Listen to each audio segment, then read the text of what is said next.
Welcome to the Provocateurs podcast, enabling you to think differently about leadership. Hello, I'm Dearlove, the co-founder of Thinkers 50. I'd like to welcome you to Provocateurs, the podcast where we explore the experiences, insights, and perspectives of inspiring leaders. Our aim with this series is to provoke you to think and act differently through conversations with insightful leaders who offer new perspectives on traditional business thinking. This is a collaboration between Thinkers 50 and Deloitte, and my co-host today is Geoff Tuff. Geoff is a principal at Deloitte Consulting LLP, where he holds various leadership roles across the firm's sustainability, innovation, and strategy practices. He's also the co-author with Steve Goldbach of two books, Detonate, Why and How Corporations Must Blow Up Best Practices and Bring a Beginner's Mind, and most recently, Provoke, How Leaders Shape the Future by Overcoming Fatal Human Flaws. Geoff, great to see you as ever. As always, Des, great to be here. And I'm really excited about our chat with today's guest. I have to say, we never really have bad guests on this thing, but today's guest in particular, I think really does fit the profile that we originally imagined as a provocateur, even all the way back to writing the book Provoke. And that is that Atif Rafiq, who we'll introduce in more detail in a moment, has been known and seen as a digital disruptor. But what he does, and I think what we'll hear about in his story today, is that he helps companies push into the future, even in the face of uncertainty. And that is the very definition of a provocateur. So I'm sure we'll have a fascinating conversation today. We'll hear about his journey, but a few snippets just to get us going here. As I understand his background, he has been disrupting and provoking companies for more than 25 years in both Silicon Valley and the Fortune 500, and through a variety of different companies that he started himself. He started his journey rising through digital native companies like AOL, Yahoo, and Amazon. He's held C-suite roles in a variety of very well-established and bigger companies as well, in industries ranging from entertainment to automotive. He was named the first chief digital officer in the history of the Fortune 500 when he took on that role for McDonald's. And he has overseen thousands of employees as a global P&L transformation and innovation leader. Today, over 500,000 people follow his ideas about management and leadership on LinkedIn, where he is a top voice. His newsletter, Rewire, has over 100,000 subscribers. And his book, Decision Sprint, was a Wall Street Journal bestseller. I'm sure we'll hear more about the companies you founded, including Ritual and everything else along the way. So, Atif, welcome. And maybe just to get us going, just tell us a little bit about your background and kind of where you came from to begin this journey.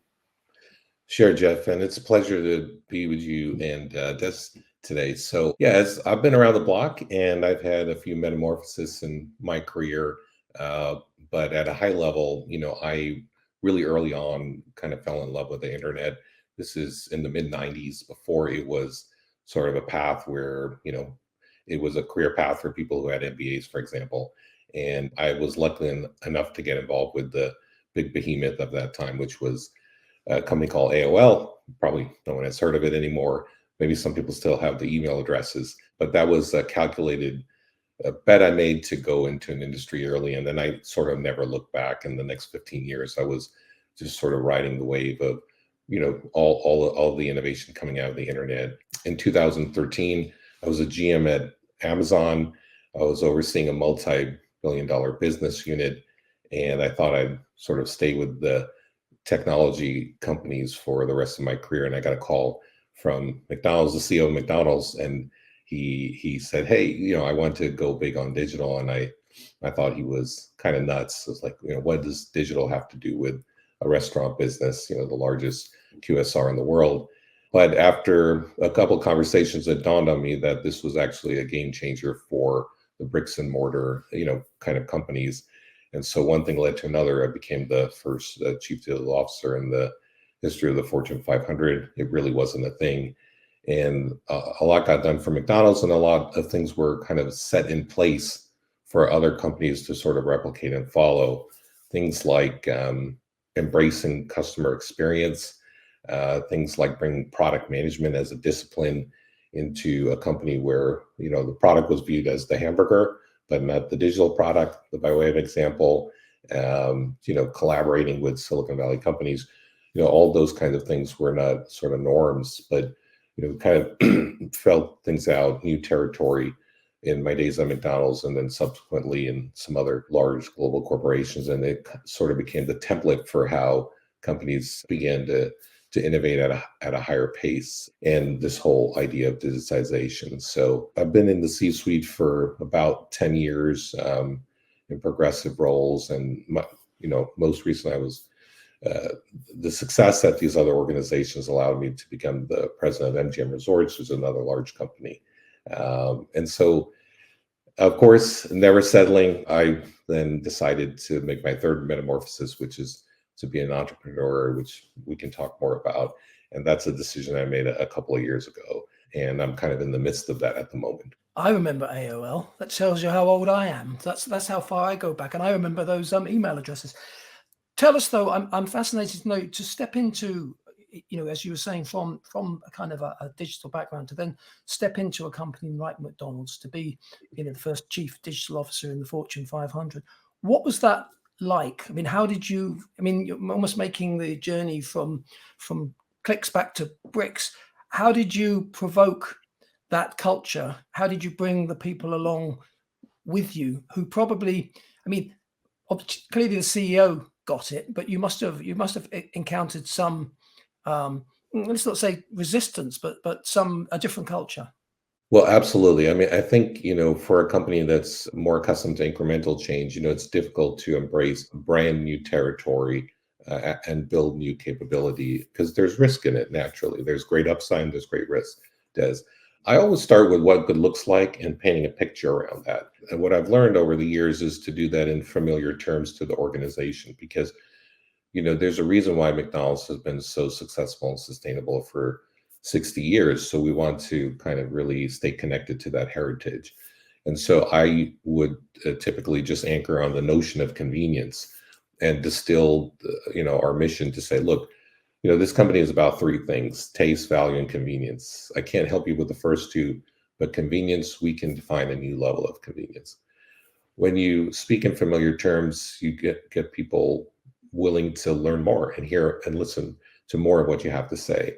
And then from there, you can kind of build around it and explain that, what if we, take our customer experience to the next level? When I arrived at McDonald's in 2013, there were really only three ways to use McDonald's. You'd walk in, stand in the line, get a tray and sit down, get a bag and leave, or go through the drive-through. So we said, hey, what if we can invent two new service models? Now we have the next level of buy-in and willingness to listen. Okay, well, what could those be? So on and so forth. So then we can talk about things like, skipping the line, or a curbside pickup where the food is brought out to your parking spot, or delivery. And so you've got to kind of work from the company's heritage and paint the picture of what you're talking about and kind of take them on the journey. Now, fortunately, this only took 45 days to paint that picture. And within 2 months, I was in front of the board, making a significant ask, billions of dollars to digitize the company, to redefine what convenience means in QSR. And they loved it, right? Now, it took a lot more than 2 months to get the momentum for these ideas, because, the main thing you encounter is that what your vision is very different than kind of how the company works. And so the internal ways of working, I had to spend a lot of time, and many of us did over the next few years, trying to make us more comfortable with the ambiguity that comes along with new ideas and new territory. So I'm very interested to hear, Atif, about your mindset or your belief system coming into a company like McDonald's, or making any of the changes that you have over the course of your time in your career.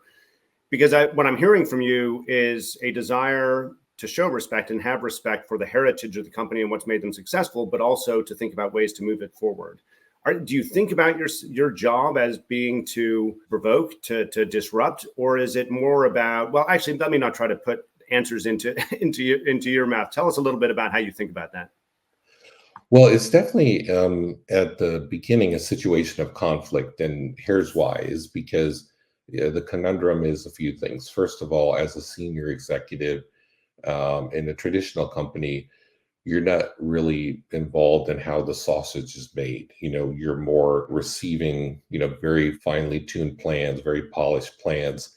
at the end of a lot of, time and hard work, and you're supposed to say, oh, this is great or this is terrible. But that's not how, that's really not the role of a leader, in my view. And in a company like Amazon, you're more involved in the calibration of the ideas from the beginning. So, you're kind of helping shape these ideas, not because you're micromanaging, but because you want to provide that input along the way. The team doesn't have a blind spot. And then what comes out of the sausage factory is, is kind of, is really something solid. You can't poke holes in it. There's fewer blind spots. There's more confident. You can get more confidently behind those plans. And so, you have issues like that where you're trying to change the ways of working. And in a traditional company, that can come across as, well, do you not sort of trust the team, or are you getting too involved? So you have to introduce a new language for how you're going to collaborate. What's going to be the role of the working team? What's going to be the role of the sponsor and the stakeholders?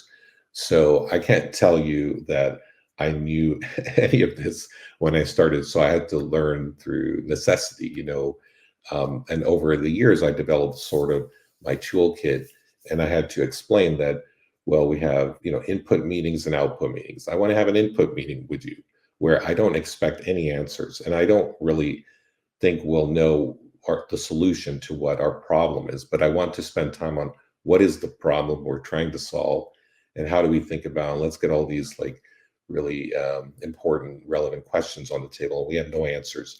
And that may make you feel good because, we don't have the answers, but we know we're kind of canvassing this problem in the right way. And I trust you that with time, I can step back and then you can sort through it and come back with some solid recommendations. But let's have this input meeting.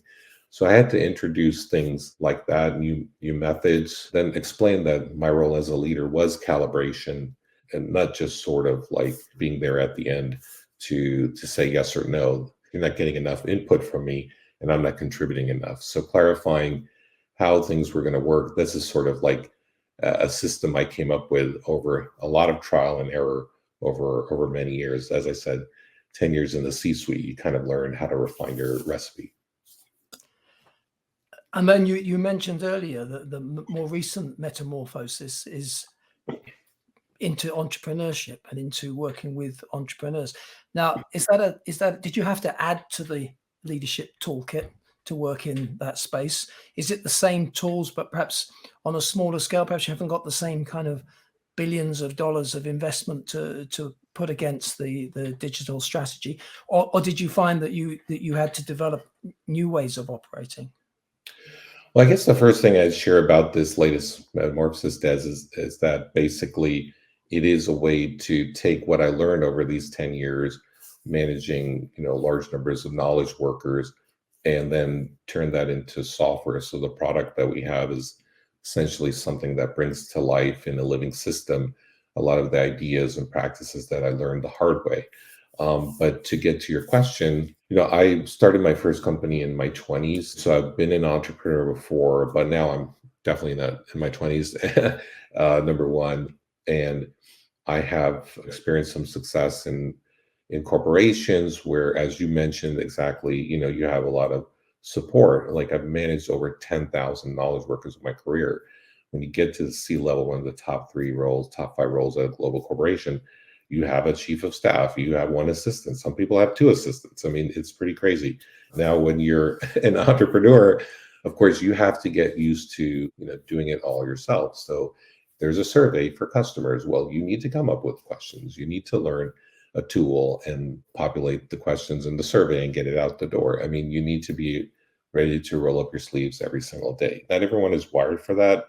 And if you have never tasted that, then I think, it's a fairly big leap, but at the same time, it's very rewarding because you're building things. So if you're a builder, then you've got to lean on some of those skills. I wouldn't say it was terribly hard for me, but it was an adjustment coming from, the period of time I had in the well-known brands and companies. So I really like your notion of the input versus output meetings. And I'm interested, first of all, I wanted to ask you in your more corporate career, if I can call it that, what was the ratio of input versus output meetings, and how has that changed now as you work in a smaller setting as an entrepreneur, or do you actually use a different way of thinking about it? Well, it's a great question, Jeff. I mean, I think when over time I was able to articulate to the team how we would work together. So I would usually articulate it as a three-step process. The first step being a very messy one where we just get it all out there. What are we trying to explore? What are some of the key issues, considerations, questions? We don't really need any answers. In fact, we'll probably feel like pretty overwhelmed, and that's okay. And then I give the team some space and some time to sort of begin to go deeper into these issues, get to the bottom of some of them, and come back in a second check-in and say, here are some hypotheses, or here's what we're currently thinking, do some calibration. And then in the third meeting is where basically my expectation is that there's sound recommendations and they can connect the dots between what they're recommending and how they got there. Now, why is this different than the way things typically work in a typical traditional company? Is because usually with the executive, you get like the first meeting, the kickoff, where you say, oh, we have an objective. Here's what it is. Here's why it's important. Here's what the board wants or the shareholders want. And then you get the last meeting, which is, okay, show me the PowerPoint with all the answers, the recommendations. And that is, pretty risky because, maybe the right assumptions were made, or maybe there are no blind spots, and that's great. But if there are, then you're not going to get buy-in. You're not going to be confidently supporting these ideas. They might have to be reworked. That makes things slow and bureaucratic. So I had to explain to the teams how we would work together and why that actually will eventually speed things up for everybody.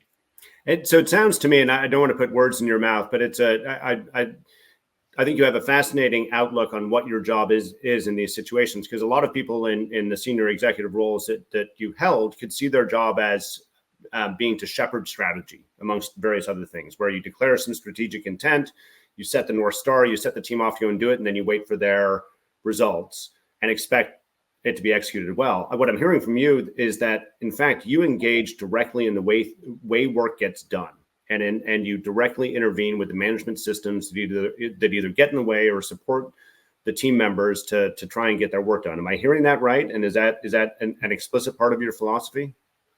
100%, and it can be quite different than other management styles. There's a former CEO of one of the companies I worked for would tell me, hey, my job as the CEO is really just two things: hire the right people and hold them accountable for their objectives. And I think this is not correct. I think that's only part of the job, because there's too much ambiguity and uncertainty in the things people are trying to sort through. Really hard problems, new territory. If you want to create more clarity for everybody, so it's pretty obvious what is the path we should take, how we should cross different forks in the road, then you have to make yourself available. You have to kind of not just roll up the sleeves a little bit, but lend a little bit of your mind. I think that's really important. Now, there are plenty of CEOs who do that. I mean, I worked for a large automotive company, and the CEO is literally saying, I don't want to be in any reports, any meetings where we're looking at reports and results. Like, I don't want to see any outputs. I just want to be involved in, 90% of his day was, how are you thinking about the problem you're trying to solve? You're solving a sustainability issue. You're trying to do something around, electrification. Maybe you have something about the connected cloud and the car.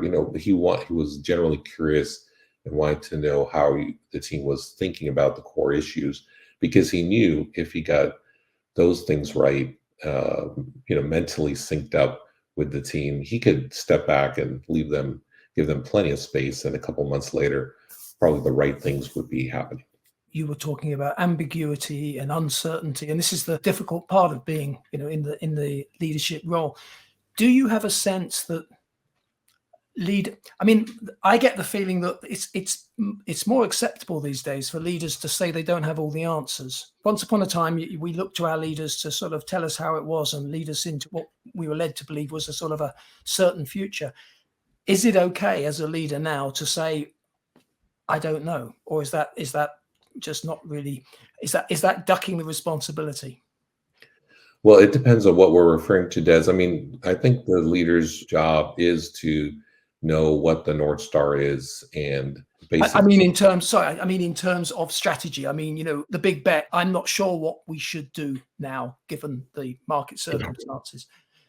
I think the leaders should be able to set the strategy at a high level, define the problem-solving frontier is what I call it. Is like, we will grow and we will be an enduring company, and customers will love us if we solve for these things. Within those things that we have to solve for, there's, as you said, a lot of unknowns. And then I think the job as the leader is to actually set up the machinery, which is essentially, do you have the right working teams for the different initiatives that are important, which means like, have you really leveraged the collective intelligence of the organization in the right way, which is very different than work happening in silos, for example. So really driving a collective intelligence to be like an organizing principle around how the teams are formed. I think that's important.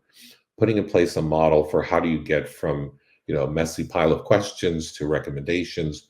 What is that? Is that like 3 steps? Is that 2 steps? How will we work through ambiguity? What will be the role of the leader? In my view, that's calibration, not control.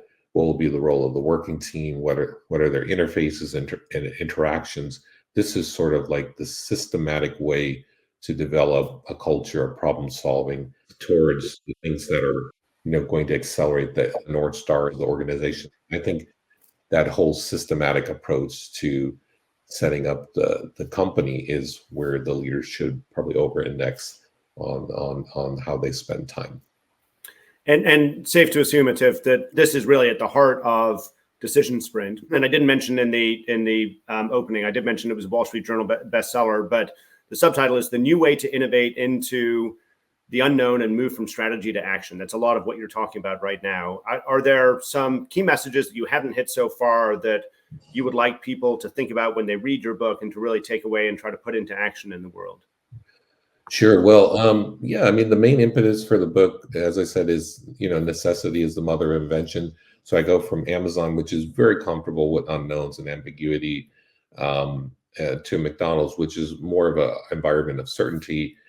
And then I start reflecting, hey, what's the difference here? And where I see the difference is, McDonald's being just so amazing at execution, really an execution culture.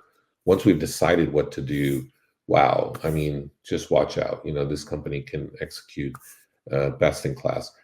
Now, there's another body of work that comes before execution. That's where I saw a gap in the market, and I decided to create, some clarity around it. And this gap is what I call the upstream part, or upstream work, which is we have the raw idea or the raw objective. It sounds like the right thing for the company, but it's a lot of work to navigate, the steps of thinking through the unknowns, the uncertainty, creating alignment, coming up with the recommendations, getting buy-in, getting to the decision point. So the space between having the raw objective and the decision point is what I call the upstream sort of stage of things. And it's, for many teams, that's a process of weeks and months.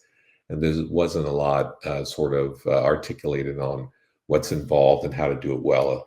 And so I tell some stories, but I also break it down into specific workflows that teams can kind of embrace. And so it makes me very gratified when I hear somebody say that they picked it up at the airport and they began to sort of put in place this new kind of a way of working in their organization. And it really kind of helped them get an idea off the ground as opposed to being stuck. And that's really where the book focused. So the idea of upstream work, knowing what it is, recognizing it, and having a workflow for it is really what I'm trying to spread. We talked at the beginning about you being a digital disruptor.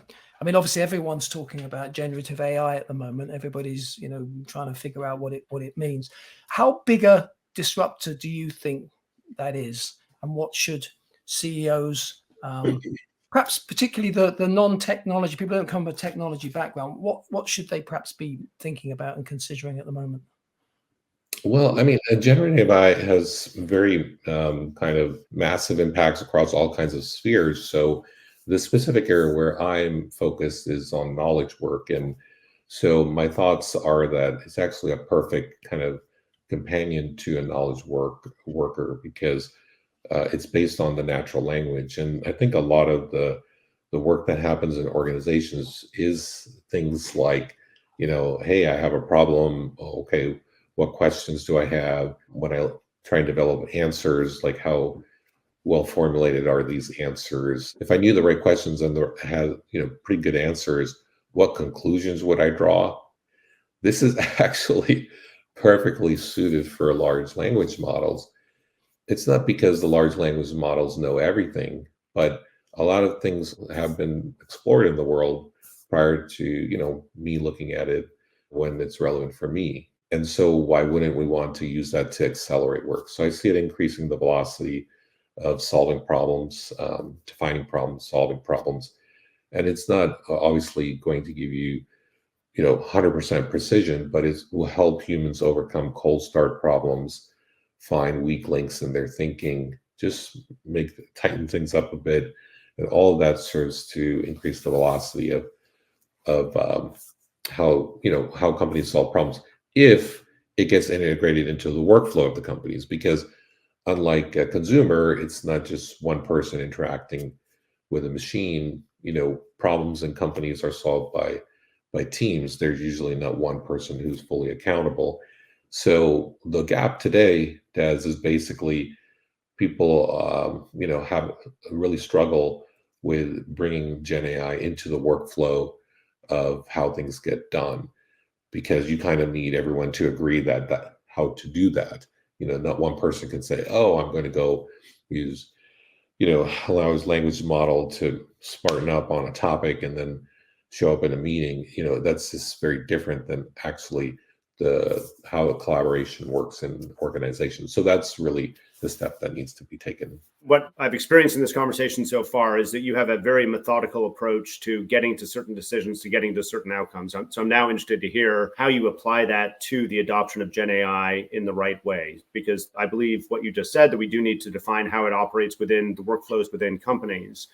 But what does that adoption curve look like? Is it individual exploration that eventually comes together where we redefine the workflows? Do we have to define it from the top down? And if I could layer on a second part to that question, how do we make sure that the widespread adoption of Gen AI actually leads to widespread improvement in the quality of thought, as opposed to widespread degradation of engagement? Yeah, it's a wonderful question. So to start on the first one, where there's workflow, that's where you're seeing Gen AI being adopted today, because there is a workflow, and that's a good thing, but it's also it's just the tip of the iceberg. So for example, if there's a corner of the company where, someone generates reports or makes sense out of data to provide insight, that's usually like what I call a single threaded problem, where it's one corner of the company, you don't really know how the sausage is made. And if they go into the sausage factory and now they rewire it and they begin to use Gen AI to just do some of the heavy lifting and streamline things, that's where the action is today for integration of Gen AI. But it's so limited, right? Because really where the needle movers are in organizations is, what I referred to earlier, which is your problem solving frontier. I mean, what are the real strategic objectives that if we get them right, we're going to really create a growth engine for the next 5 to 10 years.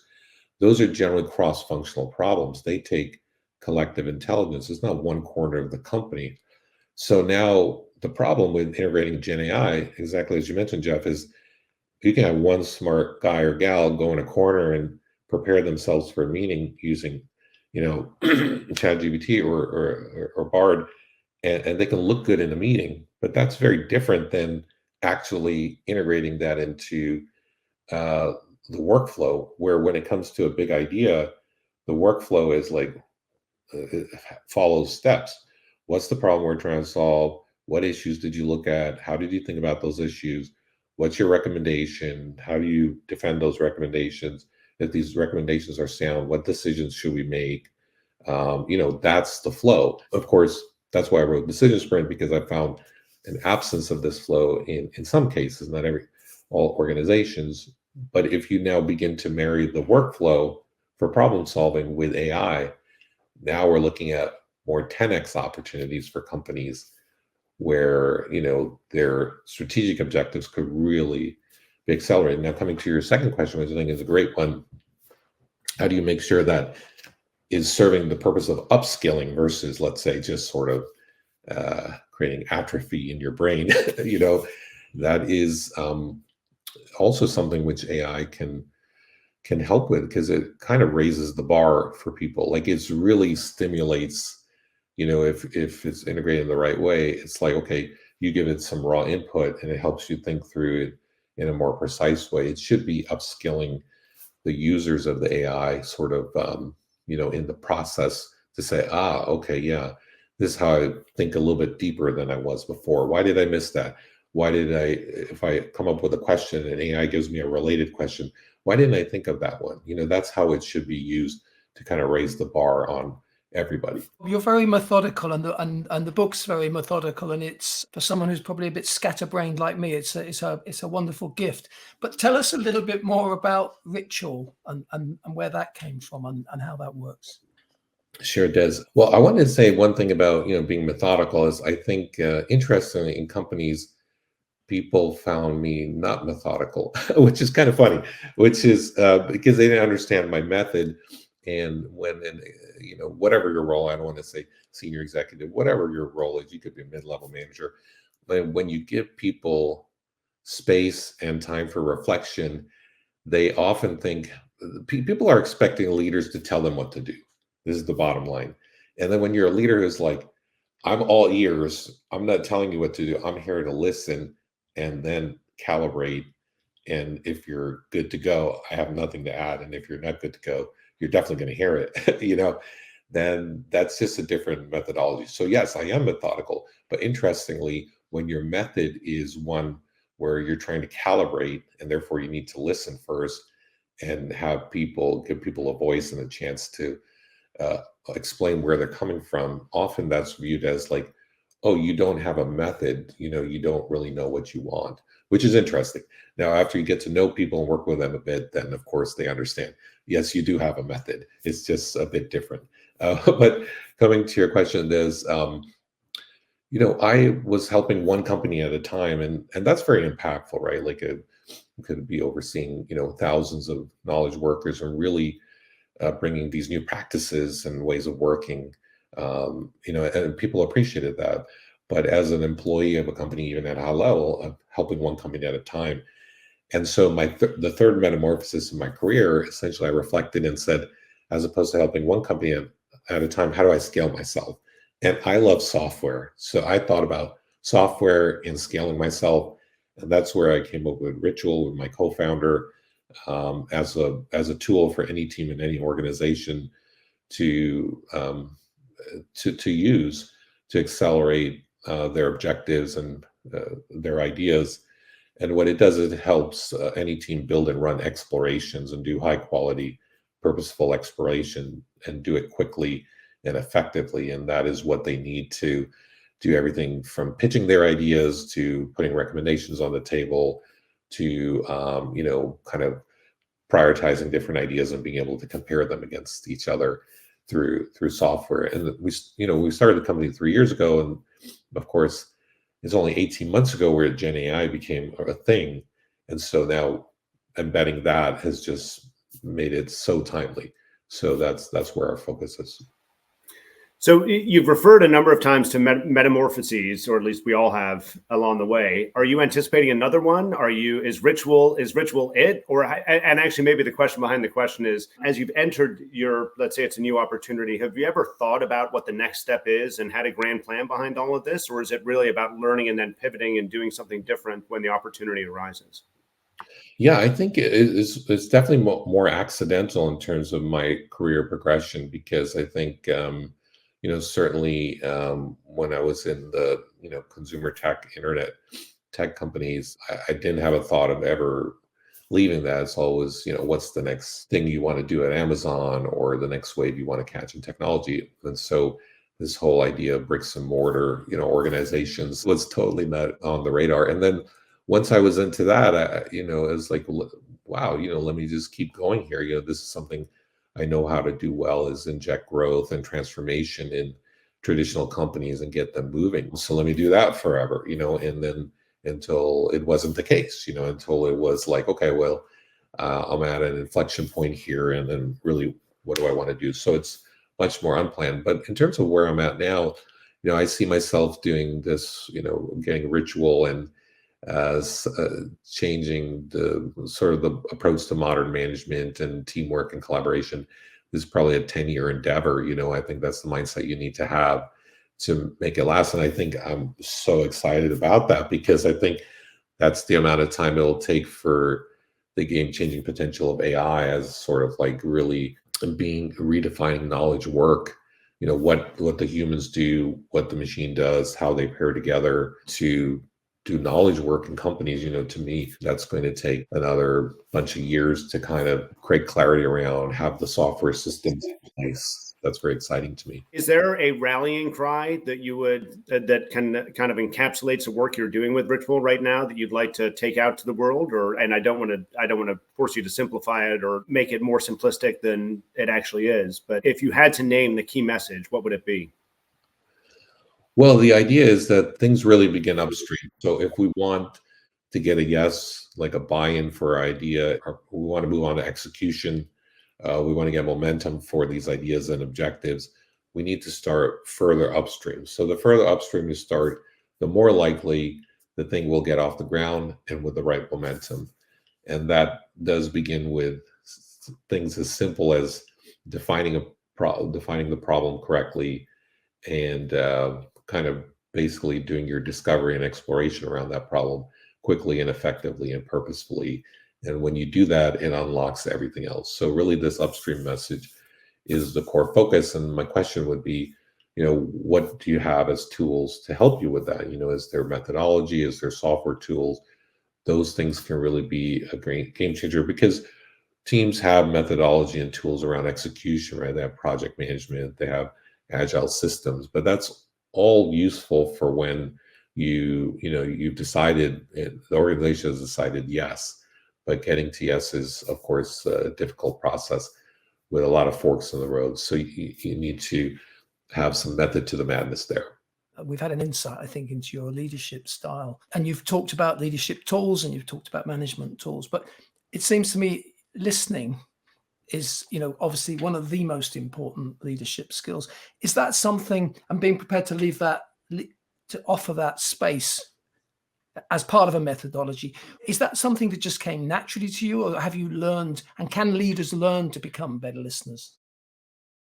Well, I think for me, it's both learned and natural, Des. So, I'm naturally a questioner personality, so I kind of lead with questions because I want to understand something, pretty well before I say yes or no or give my perspective. So I don't assume that, even though I might have experience, that I don't want to introduce bias with my perspective. I want to kind of get some of the cards on the table. So I'm not some amazing sort of compassionate leader. I'm just very selfish. I want to have good information. That's all it is, in the end. But I think I also learned it, and this is where working in different cultures helps you. So when I worked for a large Swedish automotive manufacturer, it was very different than the American context. And in the Swedish culture, it's very important to allow people to be heard. And so this is part of getting people on board. And it's a beautiful thing, actually, because it doesn't cost anything, and it doesn't mean you need to actually agree to it. You just need to understand where people are coming from. And so the beauty of it is you can even say no to every single thing that they're recommending. But as long as they're heard, then you might get a good amount of kind of buy-in to whatever is decided. And so this actually serves a number of purposes. It gets more information on the table because you kind of hear where people are coming from. But also then you actually get that alignment you need in the end. So as an American corporate executive coming in, I was like, this is slow, but actually it can speed up alignment in the end. Yeah, and it's wonderful to hear, in this conversation about Gen AI and all this technology, that this very simple human technology of listening still has not just a place, but is still so important. Listen, it's been really great talking to you, but we have inevitably run out of time. So a huge thanks to our guest, Atif Rafiq, and to you all for listening. This is the Provocateurs podcast, and we've been Des Dearlove and Geoff Tuff. Please do join us again soon for another episode of Provocateurs. This podcast is part of an ongoing series of interviews with executives. The executives' participation in this podcast are solely for educational purposes based on their knowledge of the subject, and the views expressed by them are solely their own. Podcasts should not be deemed or construed to be for the purpose of soliciting business for any of the companies mentioned, nor does Deloitte advocate or endorse the services or products provided by these companies.